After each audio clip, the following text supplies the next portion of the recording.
Episode 3. Notice, this is the third edition of the Chronicles of Boseefus. 'Twas the first of the month when news came of Igor the bat's passing.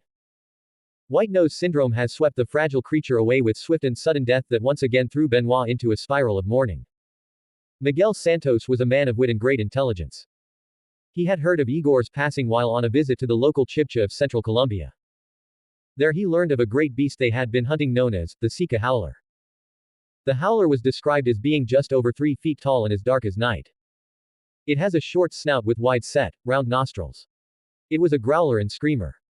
It could smell food from miles, and swing through trees as if it were running on flat ground. I had accompanied Miguel on this particular journey not to hunt the creature, but to capture it. An accountability for what had befallen Igor had left me exploring the far reaches of the Amazonian jungles of South and Central America to bestow Benoit with yet another suitable companion. The mosquitoes and gnats attacked with a relentless fury. The humidity was almost unbearable. Crossing into the Yucatan Peninsula, we picked up the first signs of the Sika howler. Miguel stopped in his tracks as the soft mossy ground grew suddenly stiff and solid.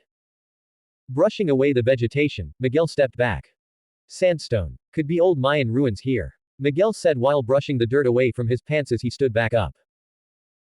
We looked around us with a newfound curiosity, noticing how the vegetation seemed to wrap and grow in a distorted, unnatural formation. Soon enough we came across the entrance of a Mayan temple, engulfed top to bottom with moss and vines. A machete in hand, Miguel slashed away at the vines, revealing the long vacant doorway of the temple, still relatively intact. The sunlight quickly dissipated as we ventured deeper down into the depths of the temple. A striking of a match created a dip light in front of Miguel. Transferring the flame into the lantern, a dim light illuminated the stairwell as we continued our descent. Mold cascaded down on the petrified wooden beams that left a stench of mildew scratching at our lungs. The bottom of the stairwell opened up into a large empty room with pillars of various designs filling the space. There were inscriptions on each pillar in a Sanskrit unknown to most, except for me.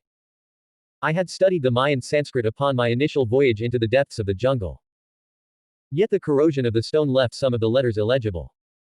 I however was able to make out a name. Evan Samani. The significance of this name I'll never know.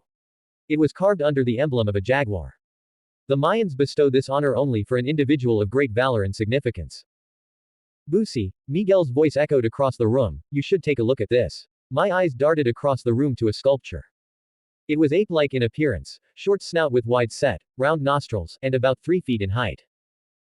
Busi, the sudden realization in Miguel's voice, this sculpture, it's exactly what the Chibcha described. Could it be the Sika howler? This is definitely the place. I moved the lantern across the base of the scripture on the bottom. What's this on the bottom? A list. I ran my fingers across the inscriptions. I began reading, Rafiki. That must be the name of the howler. Then it says here something about Connor the Great. A last name Ilario. I can't quite make out the first name. Then there's a LeBlanc. I think Matt. That says Matt, right Miguel? Then we have Sir Blake Loop. Miguel stepped back and looked up at the sculpture once more. What do you think the names mean, Busi? I had finished sketching the names down on my notepad, I'm not sure. Could be previous chiefs of this Mayan town. But the names don't make sense. None of them are remotely Mayan. And look at this here, pointing at the engravings, these carvings were made with a knife, not the traditional means. The style is also different from the other engravings I saw. And feel the groves. They are sharp and rigid. Erosion has not taken place yet, meaning these are new and recent. Someone else was here before us. A great screeching was heard coming from the top of the stairwell. The deafening noise echoed across the empty walls of the open room. A shiver ran down my spine. What was that? Miguel frighteningly asked, steadying himself against the cold stone wall. It's the howler. This might be our chance. Let's go. The lantern light flickered with the outside air draft that flowed down the steps. About halfway up, the flame died, leaving only the dim sunlight at the top of the stairwell to light our way. Creeping out slowly back into the hot humid jungle air, we looked around for the howler. We need to lure it out. I took a deep breath and stepped into the clear just in front of the temple. Rafiki. My voice boomed into the dense trees. A rustling of branches grew louder as a creature with dark hair swung swiftly from tree to tree, before making its way down a stump and stood facing me just a few meters away. A howler monkey. I said over my shoulder to Miguel before covering my ears as the creature let out a growling screech. Rafiki. That's your name, right? Look, I am not here to hurt you. I set down my tranquilizer and motioned for Miguel to do the same.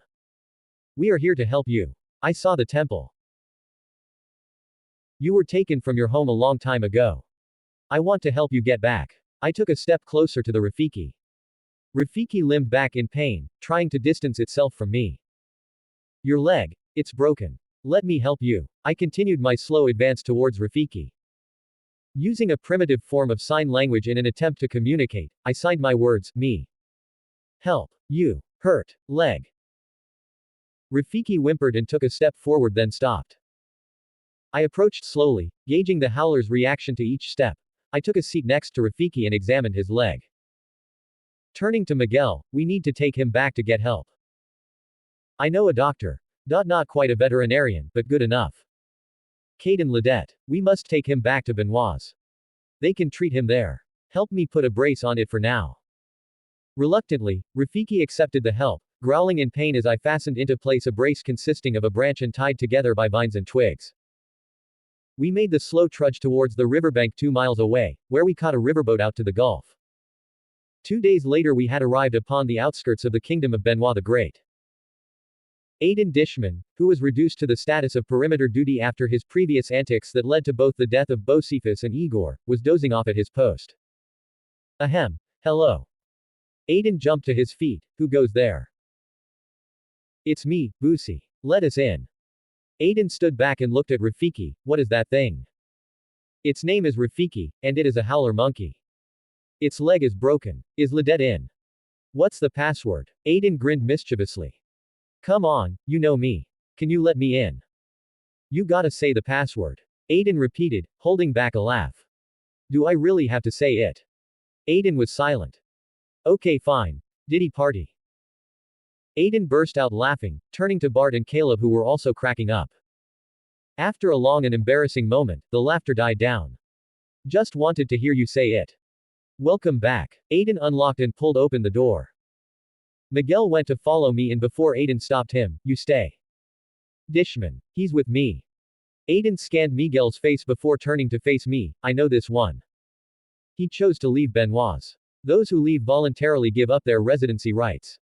Isn't that right, Evan? I looked at Miguel. Miguel, is this true? Miguel was silent. Miguel Carlos. Miguel, now revealed as Evan, it's true. Your name. It was on the inscription back at the temple. I fumbled through my notebook to find the sketch I made, Evan Samoni. Why was your name there? Hesitation overcame Evan. Not wanting to explain, he avoided our gaze, turning his back towards us to walk off stating simply, I must go. Unable to do anything, I watch from the doorway as Evan walks off into the night, rounding the corner disappearing from view. I took Rafiki before Caden, who quickly assured me that the break was thankfully mendable. I made my way to the dining hall. There was commotion inside and muffled voices coming from inside as I stood just outside the double doors. Reaching my hand out and placing a firm grasp on the cold iron handle, I pulled the door open and stepped inside. There were 3 grand tables. The first table was centered evenly from the other 2 in the middle of the dining hall. At the far end sat Benoit the Great in all his immaculate glory. It was late into the night and Aden had retired from guard duty. His seat was usually alongside Bart, Caleb, Jet, CJ, and Charles at the head of the table. Further back were names of equal importance, but I had no recognition for they were new in the 35 days and 35 nights I had been away. The far on the left contained the top 5 from the board of advisors, Milena, Jenna, Claire, Megan and Olivia. Next on the other side of the room on the right table sat those who were preoccupied with the internal affairs of their own to pay much attention to what occurred at the other tables. It consisted of Rodriguez, Terrio, Sanchez, Whitehead and Fitch. I had stayed off to the distance, waiting for an appropriate time to approach Benoit the Great of my finding of Rafiki. The doors to the balcony were open. Whitehead and Dupree were conversing in hushed tones. I turned my attention towards the kitchen where Aden was preparing the Dishman special. The doors of the dinner hall swung open behind me. Addison and Shayla enter and take seats at the left table, across from Olivia and Jenna. Ariana and London entered immediately following, taking the 2 open seats by Sanchez. Everyone was now present and Benoit stood up and walked behind his podium to begin speaking. 35 days ago Igor fell ill. As you all know, Igor is no longer with us. He motioned to the back of the room where I was standing. 35 days ago Busi had left on his own accord to explore the wilderness of the Amazon. And now I have just received word that he has brought home the great Rafiki. There was a pause and murmurs spread across the room. Curious glances shot across the room as anticipation for Benoit to continue built. The unfamiliarity of the name Rafiki to everyone else in the room forced Benoit to take a pause and shift as he motioned towards his squire. The squire handed him an old leatherback book. The cover was sun-bleached and the leather was cracked with wear. He started again. Rafiki had been with me a short while when Boseefus first passed. He was taken away by someone whom I know not. Benoit the Great stood silent to allow his words to be processed, perhaps not only the room, but by himself as well. For 35 days and nights I have waited for Busi's return in hopes he could return Rafiki to me.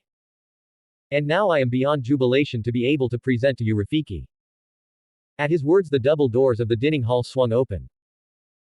Aden led Rafiki into the dining hall and led him down the walkway. It had a proper brace on its leg, and although still walking with a limp, the pain was a lot more bearable by the look in the howler's eyes and facial expression. As Rafiki sat down next to Benoit, he turned his gaze back to me. Busi, come up here and do tell of your great journey. Benoit invitingly gestured. There was complete silence except for the sound of my footsteps against the hardened floor as I made my way to the front. Taking the podium I see the sea of eyes all staring up in waiting. I spoke. I have traveled far and wide. The journey I have taken. It was for my success I had let fate decide. Rafiki. Yes, his leg is broken. But he should heal in due time. I have returned before you all with no need for a reward. Not even a dime. I bring Rafiki in the hopes of the newfound joy he may bring forward. For 'twas my duty and nothing more. A praise I don't even require. I am honored to be here today, but my services are obsolete furthermore. For I officially announce that I must retire. To where I go, I mustn't utter. For in search of a friend or a foe, either I cannot guarantee. The truths he holds may be shadowed with his secretive mutter. I present my formal letter of resignation to the committee. I'm off to seek Samani as I make myself now a departee. For until I am needed again, I pray for Rafiki. I leave off with sending my best regards. Farewell. I left the podium and walked past the darting eyes as I took one last look across the faces of those I have known. I pushed myself past the double doors of the hall and into the chilled night. I looked into the sky towards the North Star and walked out of the main gate and around the bend in the road. I only looked back once the lights and walls of the kingdom were no longer visible. To be continued.